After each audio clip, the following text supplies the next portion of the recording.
Tommy James. Today he lives in rural New Jersey, but his roots are in the Midwest, where he first recorded Hanky Panky. By the time it finally became a hit, Tommy's original group had split. So he quickly recruited a bar band to be the new Shondells, hit the road, and sang the song he first put on record in '63. My baby does the hanky-panky.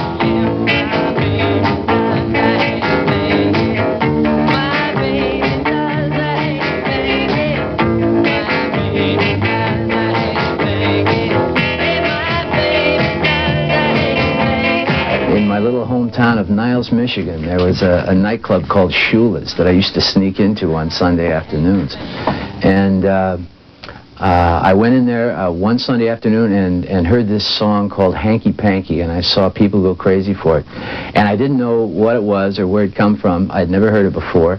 And I happened to work at a local record shop also after school, so I looked the record up, and it was the flip side of a record by a group called the Raindrops. Nobody had ever heard this record, and so this group played it. I memorized 6 words, and shortly after that went in the studio myself and recorded it. Now, how old were you when you recorded it? 15.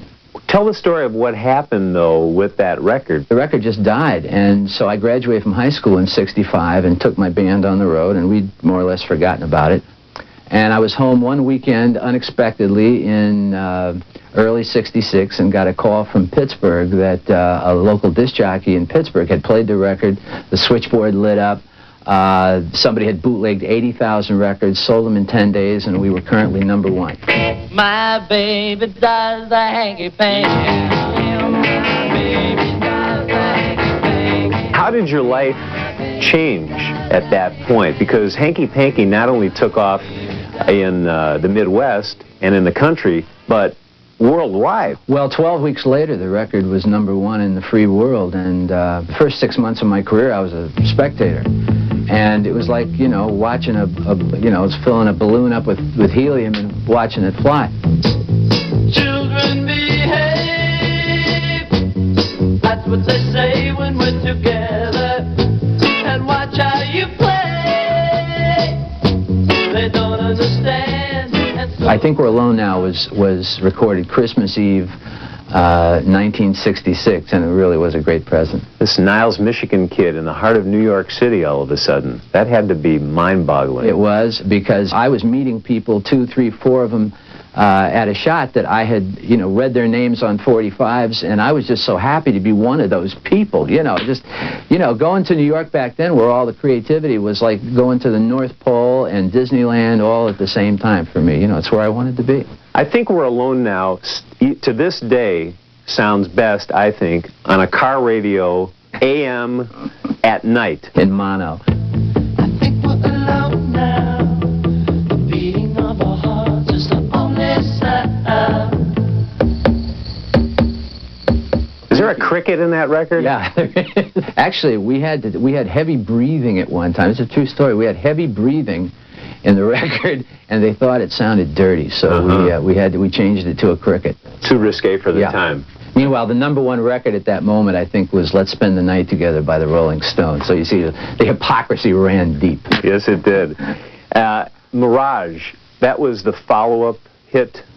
Yes. To I Think We're Alone Now? Mm-hmm. The song, Mirage, was the chord progression to I Think We're Alone Now, backwards. I see you coming into view, and your face is telling me that you, oh yeah, oh. We had the original track with the chord progression to I Think We're Alone Now. We were listening to it, and we realized we had the tape on upside down, and we said, wait a minute, I like that. You may have done one of the very first music videos.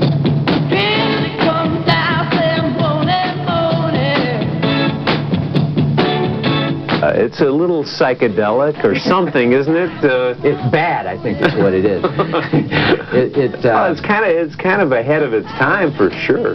Well, we did our editing with a rock, and so it's sort of become, part of the lore. The song Moni Moni has become, I think, the ultimate party song. Yeah, well, Moni Moni really went through an evolution. Basically, we wanted to make a throwback record to the earlier 60s. And so it was the night before we were going to do the vocals. We still had no working title, and I didn't know what we were going to do. I happened to look out my window, and I lived in Manhattan at the time, and I looked up and I said, Mutual of New York, Moni. And M-O-N-Y. M-O-N-Y. And with the little dollar sign in the middle of the O and the time and the weather. And we just started laughing. I said, that's perfect. Isn't that the perfect title? It was like God just said, here's the title. And I've often said if I'd have been looking in the other direction, that thing would have been called Hotel Taft.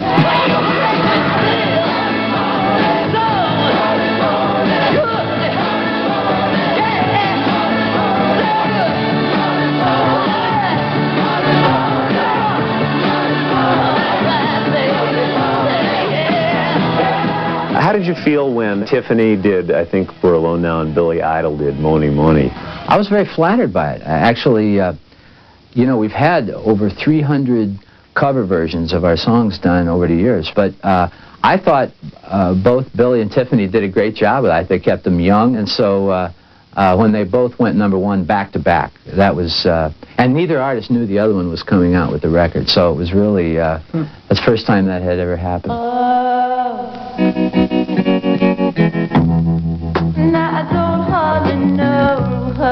Crimson and Clover were just two of my favorite words that I put together that sounded, I actually had the title before I had the song.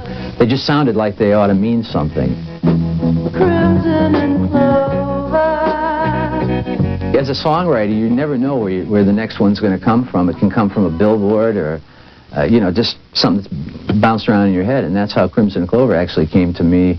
I think it was in a dream. I woke up some in the early morning, sort of half awake, and it just, those two words just came into my mind.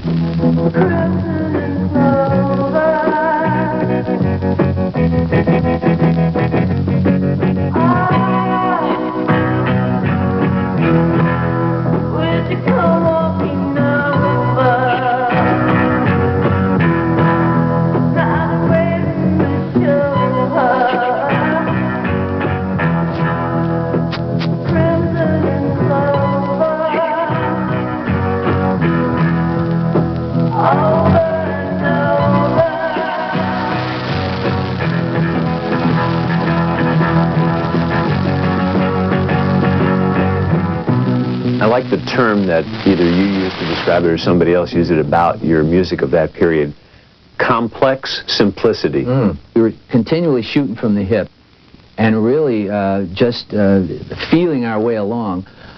We did the things, we operated out of our guts instead of our head. This is also a little unusual. How does it happen that Hubert H. Humphrey writes the liner notes on one of your albums?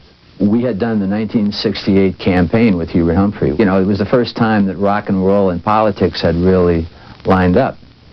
And Hubert Humphrey had asked me to be president's advisor on youth affairs, you know, and I'm going, what? The song Crystal Blue Persuasion. Now that, again, that guitar riff at the beginning of that is fantastic. I mean, that is really, talk about a hook. Well, thank you. Where did that come from? Well, Crystal Blue Persuasion came out of the book of Revelation in the Bible. Look over yonder. What do you see? The sun is rising. You know, it was sort of a semi-religious, spiritual song, and it was exactly what I was feeling at that moment. But again, it was, I suppose, in today's market, you'd say that'd be a very risky move. I didn't think so at the time. Crystal blue persuasion. It's a new vibration. Crystal blue persuasion. Crystal blue persuasion. We had a much bigger arrangement than we ended up with, and it just didn't sound right. And so gradually we started pulling things out of the record. I mean, if you listen to the record, there's no drums in it. There's just a little shadow of a conga drum and a bongo off in the background and a tambourine, and that's it. The concert that you never did was important in your career, Woodstock. What happened? Well, we were invited to Woodstock when we were in Honolulu, and my secretary called me up, and said, listen, there's this pig farmer in upstate New York that is going to have this big gig in his field, and they'd really like you to be there. I said, well, I'll tell you what, if I'm not there, start without us. And sort of laughed, ha ha ha, and hung up the phone. And by the end of the week, we realized we really screwed up. we missed a good one. It was called Woodstock, and they definitely started without us.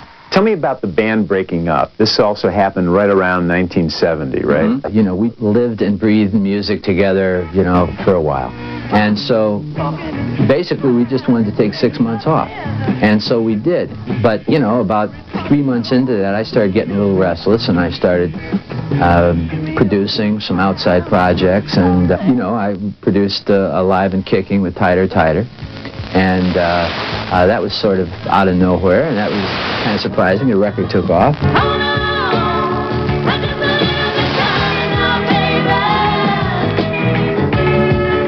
You're one of the few artists, though, with a great string of successful hits in the 60s, also with a big record in the 70s, 1971, Draggin' the Line. Draggin' the Line was written around a little loop of tape.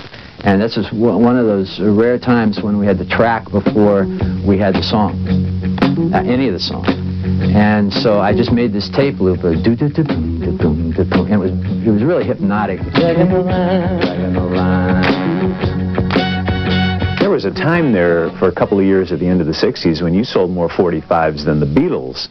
When that ended, as it must for everyone, what was that like? I've always felt that, you know, the music has stayed on the radio for 32 years. And I love performing, and I love this business. I've always felt that, you know, I still get a stomach full of adrenaline every time I look at a 45.